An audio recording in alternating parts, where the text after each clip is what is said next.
Президент Зеленський поставив жорсткі терміни для розблокування ринку землі. Про це під час наради зі спікером, прем'єром та силовиками він сказав. Давайте послухаємо. Пояснити суспільству, що ніхто ні в кого не буде забирати землю. Це дуже важливо. Модель земельної реформи направлена на розвиток українського фермерства і захист, в першу чергу, інтересів дрібного власника. Прийняти закон про ринок земель сільськогосподарського призначення та скасувати мораторій на продаж землі термін до 1 грудня 2019 року. Відповідальні. Голова Верховної Ради України Дмитро Разумков, голова депутатської фракції «Слуга народу» Давид Арахамія, голова Комітету з питань аграрної та земельної політики Микола Сольський. Ну, отже, ваш комментарий.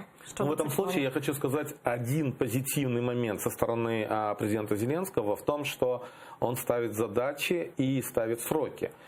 Конечно же, мы сейчас к земельным вопросам вернемся, но меня в первую очередь волнует, или наш телеканал, я считаю, что тоже волнует, о ситуации с Крымом, о ситуации под оккупацией. И на самом деле также президентом Зеленским были поставлены сроки, как вы знаете, о том, что создана специальная комиссия, которую возглавил Рябошапка, который на тот момент был заместителем офиса президента, сейчас он стал генеральным прокурором. И я думаю, что как раз вся ответственность ляжет, скорее всего, на Коринеевича, это представителя президента Автономной Республики Крым. И там действительно стоят четкие конкретные сроки. До конца года, 2019 года, должны подготовить пакет законопроектов, связанных с деоккупацией Крыма и востока Украины.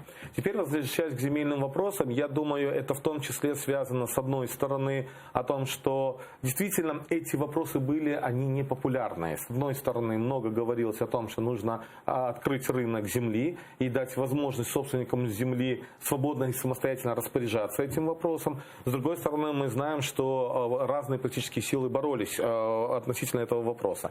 Я думаю, что рынок земли, команда Зеленского и «Слуги народа» попытается, скажем, открыть рынок земли и дать возможность продавать землю ради того, чтобы пополнить бюджет, ради того, чтобы показать реальный экономический рост. Потому что самое дорогое в Украине это действительно земля, это черноземы. И действительно есть интерес к этим землям, в том числе и у иностранных инвесторов. Другой вопрос, что надо, конечно, просмотреть те законопроекты, которые они будут предлагать.